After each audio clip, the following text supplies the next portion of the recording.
Halo guys, apa kabar? Jumpa lagi di channel saya Sutisna Review apa aja. Oke, kali ini kita kedatangan tamu jauh nih guys. Ini ada saxophone Kon, serinya Kon AS651. Nah, ini tulisannya ya guys, Kon AS651. Kon itu merek Amerika guys ya, tapi kan udah nggak ada pabriknya di Amerika. Jadi yang ini tulisannya made in China guys ya. Jadi mungkin bagian dari Kon Selmer. Jadi Kon sama Selmer Amerika tuh udah kayak udah merger gitu guys ya. Dan ini salah satu produknya yang sebenarnya nggak baru-baru amat ya guys ya. Tapi ya ini udah modern lah guys ya, tahun 90-an 2000-an kayaknya. Dan ini beberapa part sudah saya lepas ya guys ya, karena saya mau kasih lihat satu pekerjaan yang mau kita lakukan di sini. Nah, sebelumnya tadi saya bilang ini tamu jauh guys ya. Ini jadi datangnya jauh-jauh dari Papua guys ya, terutama dari khususnya dari, kalau nggak salah itu dari Kepulauan Serui ya. Ini punya Mr. Budi Bonai namanya. Apa kabar Pak Budi? Kalau kalian kalau Bapak lihat video ini izin Pak ya kita videokan. Jadi ini saksofonnya sudah lama sekali tidak dipakai ya guys ya. Kalian bisa lihat di sini kayak ada debu-debu yang tuh ya, ini hampir di seluruh bagian saksofonnya, yang hanya bisa menumpuk sebanyak itu kalau sudah didiemin atau tidak dipegang-pegang atau tidak dibersihkan bertahun-tahun guys ya. Jadi ini memang udah kondisinya sudah bertahun-tahun tidak dipakai, karena salah satunya karena padnya ada yang robek guys ya, dan ada bekas jatuh juga di sini, kalian bisa lihat nih guys. Makanya banyak yang bilang kok saxophone tuh kayak rapuh atau fragile gitu ya. Sebenarnya bukan rapuh guys ya, tapi kayak sensitif guys ya. Kalau kayak kalian bisa lihat di sini, ini saya masukin lampu ke dalam, dan harusnya kalau pada saat kondisi pad tertutup dia nggak ada cahaya, tapi ini kalian bisa lihat di sebelah sini, ini ada di tuh. Ini fish ya guys ya. Ini fish atas ya. Ini bocor ya. Jadi ada dua sebab ya kenapa dia bocor. Yang ini guys ya. Nah, itu bocor guys ya. Pertama karena padnya robek. Yang kedua karena di sini dia ada benturan guys ya. Kalian bisa lihat di sini, ini rod yang panjang ini rodnya fish ya guys ya. Bukan rod ya, mekanisme ya. Kalian bisa lihat ini digoyang-goyang ini tuh. Ini ya, ini perlu dry fitting dikit nanti supaya kayak goyang-goyang lagi, karena kalau goyang-goyang nanti dia padnya nggak bakal pas guys. Tuh lihat guys ya, nggak bakal nutup sempurna. Ini akibat dari benturan, nanti kita mau rapikan. Ini salah satu yang fatal guys ya. Jadi banyak orang yang kayak, nah ini juga nih salah satunya nih di sini, ini G ya. Tapi karena padnya di sini, jadi dia nggak terlalu banyak ngaruh, dia cuma geser di sini. Tapi dia ya tetap aja kita nanti kayak gitu, tetap kita mau dry fit ya guys ya, supaya nggak goyang-goyang. Jadi banyak orang yang kecelakaannya kepentoknya di sini guys ya, dan ini fatal. Ini pasti udah nggak bisa dipakai lagi kalau gitu, karena kalau yang bocor di atas ini itu udah pasti bawahnya tuh nggak bakal bisa bunyi lagi. Nah, jadi kalau kalian misalnya jatuh dari stand atau apa, walaupun kepentoknya dikit, tapi itu cukup untuk geser tiang ini, dan itu akan berakibat fatal ya guys ya. Nah, yang kedua yang saya perhatikan cukup parah ya guys ya, jatuhnya di sini guys ya. Ini guys ya. Nah, ini kalian bisa lihat gak? Ini dari sebelah mana ini? Di sini kali ya. Jadi ini tiang ini sepertinya jatuh juga. Jadi ini malah lebih parah lagi guys. Ini jadi menusuk ke dalam ya. Jadi membelesek gitu, membelesek bahasa Jawanya.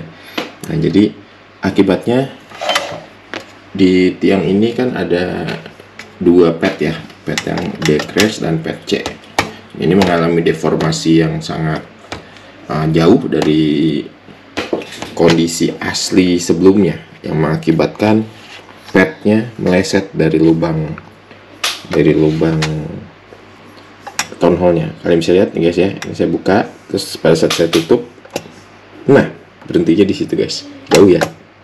Nah ini otomatis tidak akan bisa bunyi. Kalaupun tadi yang atas kita udah benerin, di sininya di D-nya itu udah nggak akan bisa bunyi ya. Jadi akan berat. Mungkin pada saat dekat D crash baru dia bunyi. Oke, nah kalian bisa lihat dari belakangnya juga guys ya. Tuh guys, lihat guys. Ini kita buka, pada saat kita tutup, nah begitu guys, miring banget kan. Nah, dan yang ini juga ya guys ya, yang di C-nya. Karena dia satu tumpuan ya guys ya. Satu tumpuan di sini. Di kaki yang ini, kalau kakinya melesek, yang C-nya ini juga akan ikut geser. Nah, kalian bisa lihat dari bawah kali ya. Dari mana ya? Nah, tuh guys. Tuh, segitunya guys ya, jauh ya. Oke. Sementara itu yang lain sih sebenarnya kayak kotor-kotor biasa, dan padnya juga saya lihat nggak terlalu jelek ya guys ya. Kemungkinan ini bisa disetting ulang dan tidak perlu ganti, karena Pak Budinya juga bilang kalau emang nggak perlu diganti ya nggak diganti ya, karena untuk meminimalisasi biaya guys ya. Nah ini karena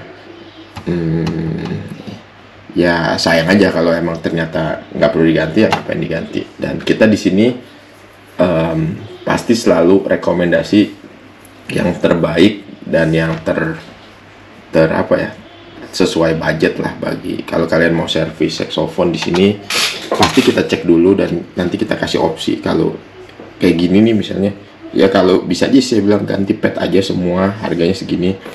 Tapi kadang-kadang kita harus lihat kondisi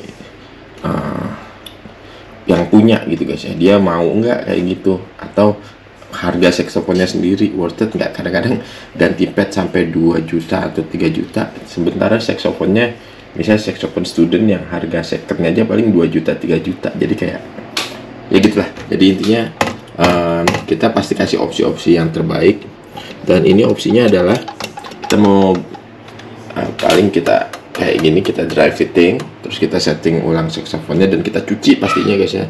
Kita general cleaning semua. Ini kita buka nanti, dan kita mau kasih oil ulang semua. Dan ini terutama ini ya guys ya, ini nanti kita akan kita copot dulu mekanismenya, kita copot,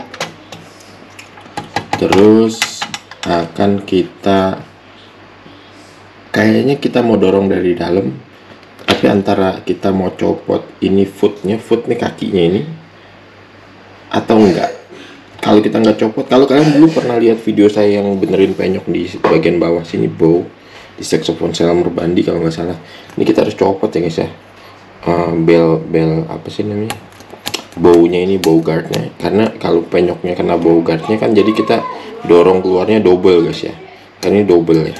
Begitu, jangan kalau nggak dicopot bahkan akan keras banget dorongnya keluar penyoknya itu. Dan ini juga kayaknya sama guys ya, kita mungkin bakal copot kakinya dan copot ini guys ya. Ini sebenarnya nggak ngaruh sih guys, ini kaki kigat yang C ya guys ya, ini nggak kena penyok maksudnya. Cuman ini pasti pada saat kita dorong kita bakal ada yang lebih tinggi gitu guys ya. Nanti kita bakal pakai dent hammer gitu, kita pakai ketik lagi, didorong ke atas, terus kita ketuk lagi ke bawah supaya bulat sempurna atau ngikutin aslinya. Dan ini foot yang ini bakal ngalingin sih guys ya. Jadi kalau nggak dicopot dia bakal ngalingin. Jadi yang kita mau copot nanti kaki dua ini. Oke. Ini kita copot, nanti kita mau benerin penyoknya. Kalau kalian mau lihat cara benerin penyoknya, stay tune di channel ini. Nanti saya bikin video lanjutannya setelah video ini saya upload ya guys ya. Dan jangan lupa klik like dan subscribe, terus hidupin aja tuh lonceng pengingatnya kalau saya buat video baru, jadi kalian tahu gitu guys ya. Oke guys, ini dulu part 1 untuk perkenalan dari servis KON AS651 punya Pak Budi Bonai dari Serui, Papua. Terima kasih banyak udah menyaksikan video ini dari awal sampai akhir. Jumpa lagi di video selanjutnya ya guys ya. Jangan lupa klik like dan subscribe. Bye bye.